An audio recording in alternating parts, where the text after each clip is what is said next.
Description: SCP-001 is an anomalous universal constant, which has been dubbed by Sinclair, West, Pike, Bailey, et al.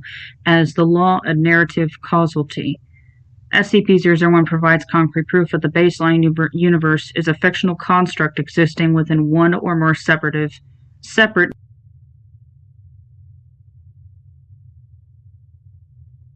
Gotta admit, I'm jealous. Jason Hendricks was Pike's former superior, recently returned from Oregon. I get transferred, and less than 2 years later, you discover the new 001. He shuffled the deck and looked over his shoulder, expecting West to come in the door any minute. It's been boring here without you, Jay, Bailey admitted, adding, there's nowhere near enough insect-related hallucinations without you. Hilarious as ever, Bailey, Hendricks shook his head. And how's your position under Dr. Hennessy? Missionary or reverse cowgirl? From the other end of the room, Montgomery Reynolds coughed, the root beer he'd been drinking spilling everywhere. Sinclair looked at him with a raised eyebrow. What? Reynolds asked. It was a good quip. If you're 13, Sinclair let out a single ha. Never thought you'd have such an immature sense of humor, Monty. She looked at her cards, straining not to raise a brow at the pair of kings she'd been dealt. You sure you don't win on this? I'm a sorcerer, not a gambler. I'd have an unfair advantage over you all. A word of clairvoyance, and I can see all of your hands. Reynolds was talking out his rear. He was a horrible gambler. As he took another sip, his phone buzzed. He looked at it, tilted his head, and walked over to the table. Catherine, I think this is meant for you? West sent it to me by mistake. First draft of the containment procedures, then. Sinclair adjusted her glasses, took his phone, and swiped her thumb across its screen. Special containment procedures. SCP-001 is ingrained within the narrative structure of Sloth's Pit, Wisconsin, Nexus 18, and Site 87, allowing it to be more easily observed within this area. If necessary, certain sections of SCP-001 can be narratively contained in order to isolate major continuity errors and malignant plot devices.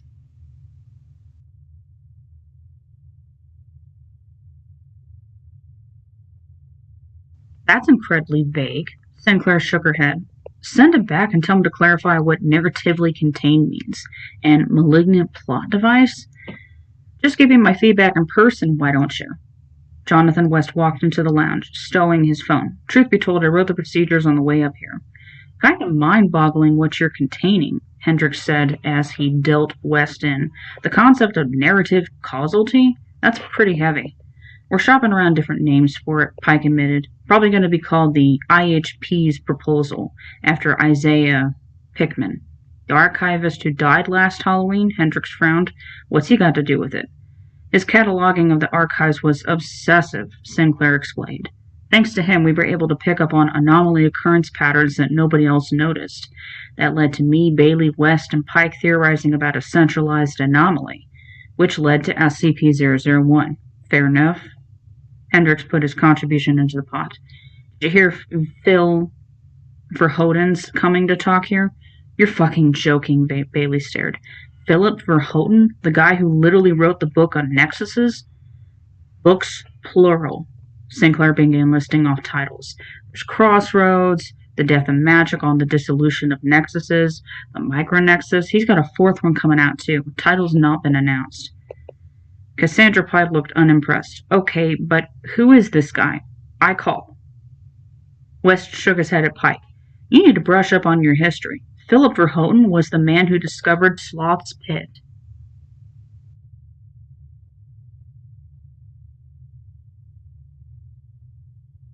Special Containment Procedures. SCP-001 is ingrained with the narrative structure of Sloth's Pit, Wisconsin, Nexus 18 and Site 87, allowing it to be more easily observed within this area. If necessary, certain sections of SCP-001 can be contained using narrative exploitation techniques in order to isolate major continuity errors and malignant plot devices. Still sounds wrong, Jonathan admitted to a sigh. Looking up at his brother. I don't know, Harry, what do you think? I think you misspelled techniques, Harold West looked at the proposal. Try writing the containment procedures after the description. It's worked wonders for me in the past. But it won't work in the file. Ugh. He looked down at the document on his laptop and sighed. Narrative exploitation techniques is such a nonsense phrase. Well, if we called it tempting fate or hanging a lampshade, that wouldn't be terribly clinical. Harold sipped his coffee. Maybe you should ask for Houghton when he comes into town. God knows you worked with the ground he walked on when you were getting your foundation credentials. He discovered Sloth's Pit, but he hasn't set foot in it since the 90s. Jonathan groused and tapped away on his keyboard, writing the first lines of the description. Description. SCP-001 is anomalous universal constant, which has been dubbed by Sinclair, West, Pike, Bailey, et al. As the law of narrative causality. SCP-001 provides irrefutable proof that the baseline universe is a fictional construct existing within one or more separate narratives.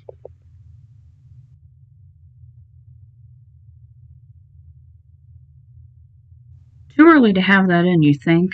Jonathan frowned. I feel like it should have, more impact. Impact? Harold snorted. We're not writing a novel. No, but we may very well be in one. Jonathan stirred his coffee. Isn't Julie's Little League game this Saturday? Am I still uninvited to those? The coach still thinks that you throwing the ball back at the pitcher and beaning him was an overreaction, Harold affirmed. That was the 5th foul that he had thrown. And he was on your niece's team.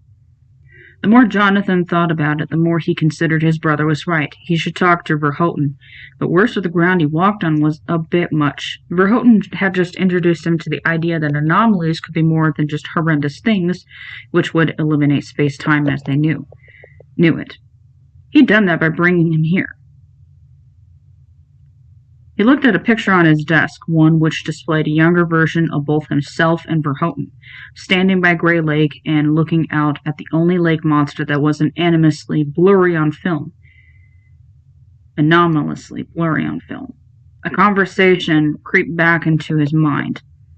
Johnny, Verhoeven began, you're going through what a lot of newbies in the Foundation go through. You're sick of all the death and destruction and nihilism, and you want to know there's something worth saving. Don't put words in my mouth, West snapped. The world's not going to end in nuclear fire. Big deal. Some rotted corpse is going to break out of its cell and eat children, or else a giant slug is going to crawl out of the sea, or we're going to be assimilated into a massive machine.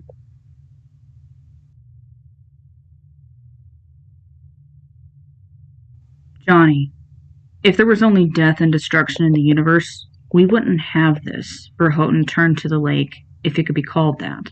It paled in comparison to Lake Superior, less than an hour's drive away.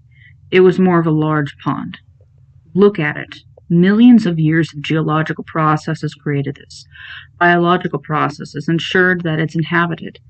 And anomalous processes. Verhoeven cupped his hands and gave a loud holler. The reason for his actions soon became clear. From the water, a tall neck emerged. A small head on its end bellowed back in response. West gasped, backing away. What the hell? Elasmosaurus Jackson sloth eye, Verhoeven explained. Sloth's Pit, own lake monster. You know, the reason we don't have any clear pictures of these is because their skin gives off EM radiation that screws up film. He handed the camera to West. We just call her Lady Grey. You named an anomaly? But, Jonathan, for every Keter-class anomaly, there are at least 20 Euclid-class anomalies like her.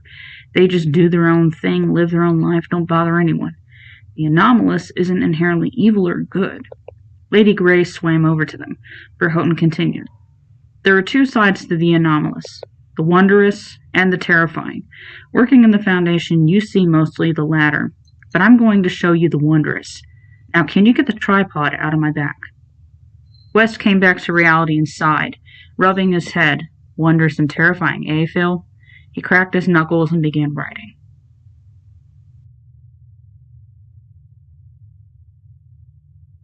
Description. SCP-001 is an anomalous universal constant, which has been dubbed by Sinclair, West, Pike, Bailey, et al. As the law of narrative causality. SCP-001 provides concrete proof that the baseline universe is a fictional construct existing within one or more separate narratives. SCP-001 is observable through use of narrative exploitation techniques. Examples include use of the phrase, "What could possibly go wrong?" At least it's not raining, and pointing out an inconsistency in a given situation, an action which has been termed lampshade hanging. Doing so will invoke an alteration in SCP-001 dubbed SCP-001-A. SCP-001-A instances take several forms and usually are of a nature that would typically be conducive to telling a compelling narrative from an outsider's perspective. SCP-001-A instances are not necessarily anomalous in nature, but do account for pockets of unreality that have been observed within the last 20 years. Examples of commonly observed SCP-001-A instances include meeting with a former romantic partner upon a return home and rekindling a relationship, weather altering in such a way that it creates opportunities for schadenfreude, Keter-class SCP suddenly becoming far easier to contain in the aftermath of a breach, the invocation of Murphy's Law, resulting in disastrous but distantly comedic events. Distantly comedic? West shook his head and deleted the last few words, before realizing he didn't have any better of a proposal. He sighed and left it as is. Are you sure this is wise, Catherine? Montgomery Reynolds frowned. The two of them were in the middle of Lover's Lane at nighttime with a Pickman-Sinclair narrative fluctuation detector. I'm not so sure that he's going to be amiable. He was willing to work with us last year, Sinclair said, holding up the detector's wand. She admitted, granted, we were working to stop a reality restructuring event and the possible collapse of the Nexus. Still can't believe that you wrote a script for this, Reynolds frowned. That thing's probably just going to scare him off. No good slasher villain can resist a pair of horny, she made the air quotes visible, 30 and 40-somethings, not as effective as teenagers, but none of the Baileys were available. You know, they have a whiteboard here at Site 87 trying to document their own timelines. From 2005 to now, they have a gigantic space that just reads weird temporal bullshit. Reynolds looked at the script. If I didn't love you, there's no universe where that's possible. Sinclair rolled her shoulders and looked up at the script. From the top. Reynolds rolled his eyes. Come on, baby, you want to die, virgin. I ain't dying anytime soon, Derek. Sinclair suddenly regretted her choice of name for this experiment. I'm going to live long enough to fuck a million other guys before... Oh my god, this is awful. Sinclair broke down laughing, leaning against Monty. Oh god, I thought the shit I wrote in high school was bad.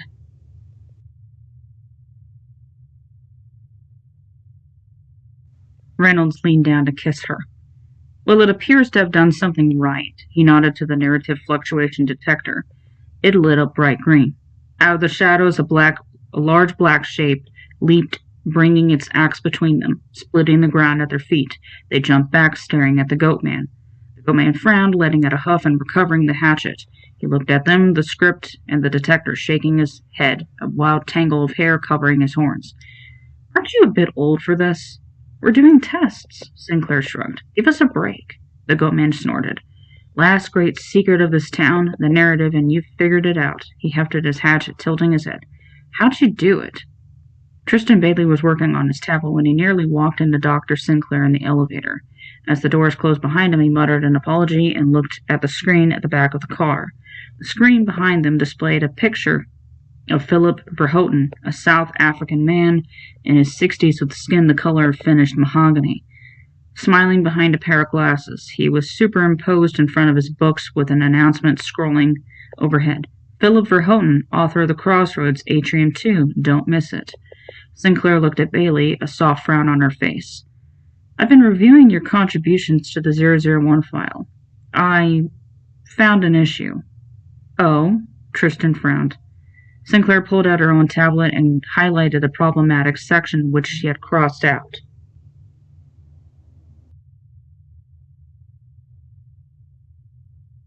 In contrast to what was theorized in S. Andrew Swan's SCP-001 variant, the entity or entities responsible for constructing the baseline narrative, for the most part, do not appear to be actively malevolent. That last part is really unnecessary, Sinclair scowled at Bailey. People could put jokes or goofs in non-finalized drafts all the time. I seem to remember someone getting a reprimand because they accidentally left a certain foxy name within a report. Sinclair glowered at Tristan. You said you'd never mentioned the Sinclair Sinner incident, he muttered. Not my fault you're horrible at picking character names, Bailey said as the elevator doors opened. Your test in the woods reveal anything? The goat man was oddly talkative, Sinclair admitted. We told him how we figured out what we did to discover the narrative, and he gave us, well, questionable data. Like what? Bailey stepped out of the elevator, walking along Sinclair. So the whole concept Swan's proposal put forth, the progenitor universe that writes all of our lives, he says that may not actually be the case, she rubbed her temples. It's confusing. We may not be fictional, but our world operates on the rules of fiction, so it kind of is. Well, even if we aren't fictional, we still operate on the rules of it, so same difference. Bailey took out his phone and leaned against the wall. Anything else? Yeah, he said that... She shook her head and let out a soft chuckle. He said it may be alive. It? Bailey raised an eyebrow. The narrative? He said it was a spirit that was alive in Sloth's pit. It can react and be talked to, Sinclair scoffed. That would explain why we can manipulate it. I don't know, Bailey paused and scratched his head. It can react, but it doesn't seem alive. It's more like it has chemical reactions to certain phrases. Trying to actually communicate with it is absurd. It'd be like trying to have a conversation with hydrochloric acid. I'm skeptical too, Sinclair admitted, continuing to walk on. You have to admit, it does seem to have a sense of humor at times. Bailey started walking in and looking at a monitor in the hallway displaying an announcement from Director Weiss that testing in the biology sublevel was to be halted until E-2913 could be recaptured. Yeah, maybe, but it's always cringe humor, slapstick, and bad puns. There's never any irony. And now you've said that, there probably is. Nah, Bailey said, moving past Sinclair to the coffee machine. That's not the coffee machine. Unfortunately, friggin' Site-19 gets everything good, Bailey muttered to himself. What? Now that I've said that, am I suddenly going to win the lottery? The odds of... He blinked, his hands over the keys to input his order. He glanced behind the machine and saw a stub of paper sticking out from behind it. The fuck? What? There's a scratch-off card behind here. $5,000 from a random scratch-off ticket created by exploiting the narrative. Not bad, Bailey. Pike raised the pot. Now you have some scratch to lose to me, but you know you're not supposed to do that for personal gain, right? I didn't mean to. It's like it messed with me. Tristan called Pike's bet, knowing she had the better hand. West, I looked over Pickman's observations again. I think that the narrative might be selective. Selective? West snorted. That implies that it's sentient, if not sapient. He looked pointedly at one of the walls of the room. Probably just someone beyond the fourth wall messing with you. Yeah, but... Tristan sighed. It's too responsive to be random chance. It's too inconsistent to be something like a chemical reaction. I don't know. Lines of what the goat man said, Sinclair admitted. The spirit of the narrative is more alive here than in other places. You think he meant an actual spirit? Hendricks squinted his eyes. A global... what's it called? Genius loci. Sinclair nodded, calling Bailey's bet. Not just global, maybe universal. Tristan looked at the rest of the table, then at his junk hand. You gotta admit, there's something there. The way I see it... You're just making my job more complicated. West shook his head. Keep in mind that I'm the one who's actually writing this. Verhoeven's visiting in 3 days, Pike chimed in. I've heard you're on good terms with him. Presented to him for feedback? Harry said I should do that. I'm going to check. West tapped his fingers against the table. Not a bad idea. This kind of de-explains the God is a bunch of horror writers concept that Swan put forth, though. Sinclair shook her head. Not sure how I feel about that. I thought it was bullshit when I read it, Tristan admitted. Trev told me they sometimes put fake 001 instances in the databases to throw off leaks. I know the Broken God one is mostly accurate. Gate Guardian is real, but beyond that, it's all up in the air. We have the remains of the Gears proposals in storage on site. Pike drew incredulous looks from the rest of the table. What? It's common knowledge the remains are inert anyway. So that's what E0005 is? Tristan cocked his head upwards. Wonder what a big bunch of demon bones was doing in low-value containment. Kinda weird, isn't it? Hendricks asked, throwing the subject back to the original. I mean, I know I'm fictional. I know we're all fictional, but nothing's really changed. He raised the pot again. We know we're in a simulation. There's been no nihilistic crisis, no rage against the heavens, nothing. He frowned at his cards, pair of twos. Wonder why that is. Quality of the author's keeping us from going insane, or maybe we're not fictional. Sinclair put her cards on the table and pulled out a notepad drawing 2 crude planet Earths and a window beneath them. Like, maybe they can see into our universe and are just recording events. Metafiction gives me a headache. I feel sorry for the new pataphysics guys. Call. Bailey looked at his cards, then at the turn in the center of the table, a pair of 2s and a pair of 3s. He had junk in his hand. God damn it. West had his own notepad out, muttering that he had folded. He wrote a few words on it. Description: SCP-001. Alive? Narrative conscious? World window? More tests required. Is there any way to test if it is alive? Pike frowned at her cards. King and an ace weren't going to help much with a turn like this. Like, malignant narrative isn't all that uncommon. From the test we did, it's actually pretty easy to make. How would this test work? West asked, scribbling down more. Reacts to malignant narrative removal? Well, Sinclair looked at the scars on her arms before turning a page on the notebook, rolling up her sleeves. It's starting to scribble on the paper.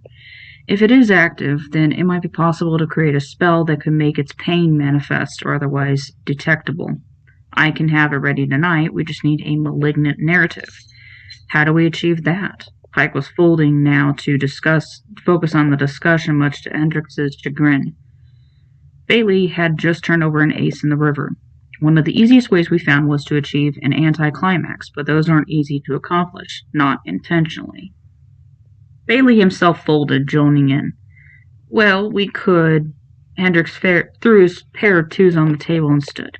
There's your goddamn anticlimax. 4 of a kind, and you all fold. There within the room, it felt like it had grown denser. Everyone went silent. And Sinclair pulled out a portable narrative fluctuation detector wand. The lights on it blinked a bright, dangerous red. Hendricks, Sinclair laughed. I could kiss you. You know, it occurs to me that the narrative may have made itself malignant. West frowned as Sinclair finished the circle of chalk on the tile floor. It forced an anticlimax so we could detect it. That's assuming that Bailey's hypothesis of it being alive holds true. Ugh. Glad I never went into pataphysics, Hendricks rubbed his forehead. I know how to neuter a hodag, but this has got me clueless. He looked at the thaumatologist in the room and asked, Anything I can do to help, Sinclair? There's an incantation on the back of my notepad I need you to read once I finalize the spell vector. It's not in dog Latin, is it? Hendricks crossed over to the abandoned poker table and picked up the notepad, trying to ignore the hushed whispers from outside the room. People from throughout the site had gathered around to see if the narrative, possibly the very fabric of the universe they lived in, was alive. He was fairly sure this was being live-streamed to Site-19 as well. Cassandra Pike couldn't help but be satisfied at the fact that over 6 months after his death, Pickman would be vindicated. She'd always had a soft spot for the old archivist. When her medication failed to be delivered to any pharmacy in town, he'd let her help organize the archives. He'd been dead for months, but now he was helping the Foundation make a giant leap. Tristan was just glad that the chucklefucks at 19, the ones who had his brother demoted for daring to do his job and neutralize a Keter-class anomaly, were going to eat crow. The family name was mud since Trevor did what he did. He was about to wipe that off. Fuck me, is this Sumerian? Hendricks frowned. Sinclair, you know my cuneiform's rusty. There is a ritual in Old French that can accomplish the same thing.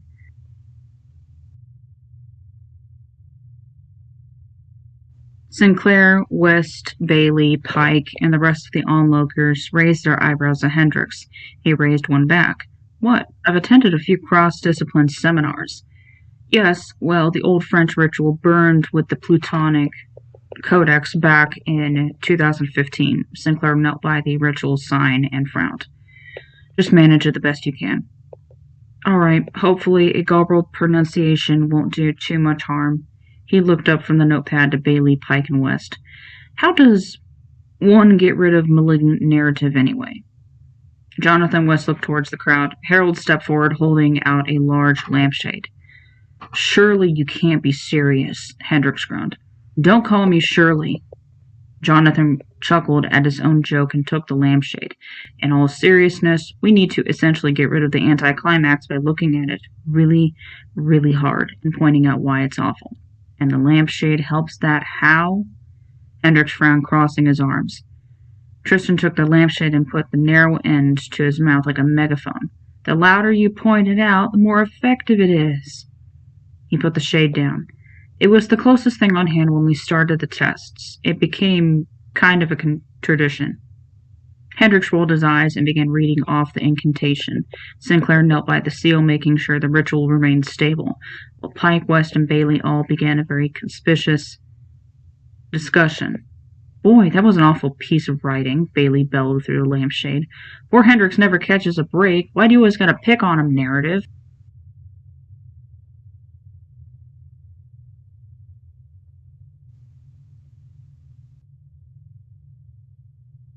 Yeah, he deserves better, Pike agreed. He's been the butt of jokes around the site ever since he ate that stupid hallucinogen. It's not fair. Stop picking on Jason Hendricks for the sake of creating conflict. It's gotten old, West pointed out, shouting it through the lampshade. You've turned his life into a cliché. Anticlimaxes aren't fun. He should have creamed us in that poker game, Pike chimed in. Hendricks wasn't sure how to react. On the one hand, they were supporting him. On the other, they were doing it solely for the purposes of heckling a universal constant. He just kept reading. A bright red glow emanated from the circle. Sinclair stood, startled, but able to keep her concentration as jumble of ethereal red letters formed within the air around the circle. Sinclair scratched her head as the letters spun around. Usually a manifestation of pain takes a different form, more humanoid. This is text. Not just any text. Hendricks frowned. It's what I said. You can make out fold, anticlimax, and a few others, but what does this mean? It has to be sentient. West looked at the floating words as they started to dissipate. Holy shit. Do you realize what this means? That a fundamental part of our universe is a living entity of some kind, capable of registering pain and possibly other sensations? Pike's eyes went wide. Holy shit. This is insane. West shut his eyes with a soft groan. That, and I need to rewrite the entire damn file. Philip Verhoeven wore a tweed suit as he walked on stage to the roar of the crowd.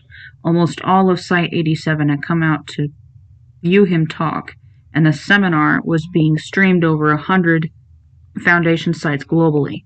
7 translators were sitting in the corner ready to transcribe his speech for the international sites.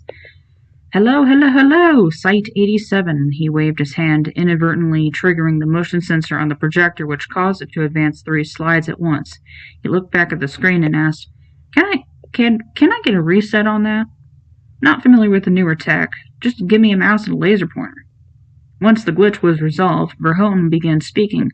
Sloth's Pit, Wisconsin, the anomaly capital of the Midwest. Sloth's Pit, home of the best sponge candy in the U.S., Nexus 18, and for many of you, home. He clapped his hands together and sighed. And here I stand, credited with discovering it. He shook his head. That is a stupid, stupid term. One does not discover a town that's already inhabited. It was discovered by the citizens and civic workers of the town and county long before we set foot in here, after the tragic events at Camp Krakow. Since then, we've become an integral part of Sloth's Pit's history and its story. He advanced the slideshow showing the cover of his book. SNC Plastics, the story of your life. A collection of anomalous occurrences in Sloth's Pit, Wisconsin, as told by those at Site 87. I have to admit, my reasons for coming here are partially selfish. Verhoeven put his hands together. This new book focuses exclusively on Sloth's Pit and the weirdness therein, as recounted by you. He waved his hand at the audience, triggering the slide to change into a live camera feed of the audience. All of you, your tales are going to make up the bulk of this book, at least the first edition. Verhoeven put his hands together. This town is unique. It's one of the few places in the world where the narrative is so fully on display, and I imagine, or at least I hope, that makes for a few good stories. Talking of the narrative, is Johnny West in here? Jonathan West hated being put on the spotlight, but stood up, raising his hand and looking at the ground. Congratulations to Doctors West, Pike, Bailey, and Sinclair, as well as the late archivist Pickman, for making an actual discovery, finding out that the narrative is an actual physical force. Your story is going to be one I definitely want to tell. Dr. Verhoeven? As the seminar ended, Jonathan West made his way to the stage. Philip Verhoeven smiled down at him and offered a hand up onto the platform. Johnny West, you magnificent man, congratulations. He pulled Jonathan into a hug. West returned it, chuckling, holding out a sheaf of papers. Dr. Verhoeven, we've known each other for decades now. Call me Phil. Well, Phil, I've almost finished the documentation on SCP-001. I'm still not sure about it, so I want you to take a look. Verhoeven took out a pair of reading glasses and began scanning the paper given to him. Item number SCP-001, Object Class Archon. Special Containment Procedures. SCP-001 is currently being monitored within Nexus 18 at Sloth's Pit, Wisconsin, by researchers at Site-87's newly founded Paraphysics Department. In the event of a major SCP-001-X manifestation, Procedure 001-Pickman-Beta is to be carried out, as detailed in the file below. Any and all SCP-001-A techniques are allowed to be used in order to combat the spread of SCP-001-X. Testing done with SCP-001 is to be carried out only with permission from Dr. Jonathan West. Description: SCP-001 is a sentient, possibly sapient, universal constant, first discovered by Foundation archivist Isaiah Howard Pickman, 1979 to 2017, and first described by Pike, West, Bailey, Sinclair, et al. In 2018. SCP-001 manifests itself as a force described as narrative causality, wherein patterns observed in nature, history, technology, and anomalous phenomena and items conform to patterns observed in fictional narratives. This, combined with phenomena reported in S. Andrew Swan's SCP-001 proposal, has definitively proved that the baseline universe is at least partially fictional. SCP-001-A refers to narrative exploitation techniques that can be used to manipulate SCP-001 and conceivably by any other narrative construct. SCP-001-A techniques include invoking an ironic reaction by stating a phrase such as "what could possibly go wrong," creating a solution to a problem by uttering a phrase such as "we're missing something, but what?" or by several people turning to look at a single individual who they believe is capable of solving this problem. Preventing disasters via awareness of the presence of certain phrases in conversation, i.e., "it's been boring lately," or "nothing ever happens here," or narrative patterns. Minor probability manipulation using mass encouragement or belief. SCP-001-A techniques are not infallible. SCP-001 seems to be able to choose which techniques are capable of working at a given time. SCP-001-X refers to malignant pieces of narrative causality, either manifesting naturally as a result of an unsatisfying narrative event or created by excessive use of SCP-001-A. SCP-001-X instances are detrimental to the narrative around it and have the potential to create massive flaws in reality that cause mass confusion, the manifestation of powerful and nonsensical entities and abilities, and an overall degradation in the surrounding consensus reality. -X can be counteracted by use of a specific -A technique, SCP-001-Pickman-Beta. Pickman-Beta is a procedure which involves the following steps. Location: use of a Pickman-Clare narrative fluctuation detector to locate a pocket of -X. Isolation: creating an area of stable SCP-001 around the -X instance through use of narrative manipulation techniques such as gathering a large crowd of people to observe the process being undertaken. Ridicule. The pocket of -X is ridiculed by vocalizing observations regarding the nonsensical nature of how it manifested, and how SCP-001 should have occurred in absence of the -X instance. It has been observed that ridiculing -X instances at higher volumes is more effective. Neutralization.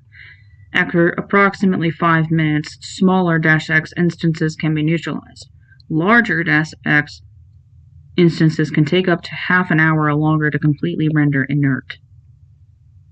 Neutralization of SCP-001-X instances cause a pain response in SCP-001. This discovery has led to the conclusion that SCP-001 possesses some degree of sentience. Discovery. SCP-001 was first observed in Sloth's Pit, Wisconsin, known as NX-18 within the Foundation, an anomalous nexus monitored by Site-87. Isaiah Howard Pickman, an archivist at Site-87, observed several patterns of narrative causality within Sloth's Pit, and cataloged them over the course of 15 years. When his work was discovered posthumously in December 2018 by Cassandra Pike, she began attempting to corroborate his findings, which largely revolved around the manifestation of quasi-fictional entities in town being preceded or triggered by events which followed narrative conventions. Dr. Tristan Bailey, a member of the Department of Multi-Universal Affairs, corroborated Pickman and Pike's findings of records of fluctuations in local reality, compiled over the course of 30 years. With the aid of Dr. Catherine Sinclair, a thaumatologist, and Dr. Jonathan West, an anomalous item researcher, they were able to recreate the scenarios outlined by Pickman and create a device to detect changes in SCP-001, tentatively dubbed the Pickman-Sinclair Narrative Fluctuation Detector. Not finished. Well, you did say almost finished, Verhoeven shook his head. We've known of the whole God is a bunch of horror writers' idea for years. What makes this different? Simple, West says. We can't control them, he pointed at the ceiling, but we can control this. He waved his hand around to the surroundings. There's a difference between the narrative and the narrator. The people writing us are narrators, but so are we. He twisted his hand in the air. Sinclair has actually been able to pinpoint instances in which the narrative focus shifts away, if only briefly. You know what happens? What? Verhoeven asked. Absolutely nothing. We keep existing, going about our lives, having conversations, and just developing, going on. That means that God isn't always paying attention, but we're still here regardless. He opened his hands. We're real, Phil. We just live in a world where the laws of fiction are more powerful than the laws of gravity. That would mean... Verhoeven frowned. I don't know what that would mean. I think that your book is going to help you understand. West reached into his briefcase and took out a manuscript. My submission for your book. I thought I'd give it to you in person. I typed it up in a few hours, so if it needs editing, I'm sure it'll be fine. Philip Verhoeven looked over the first line of paper. October 24th. I hate this holiday. Dr. Jonathan West cleaned egg off the card reader. Footnotes. 1. Archon class anomalies are anomalies that are theoretically capable of being contained, but are not to be, due to the potentially disastrous effects on the continued existence of humanity.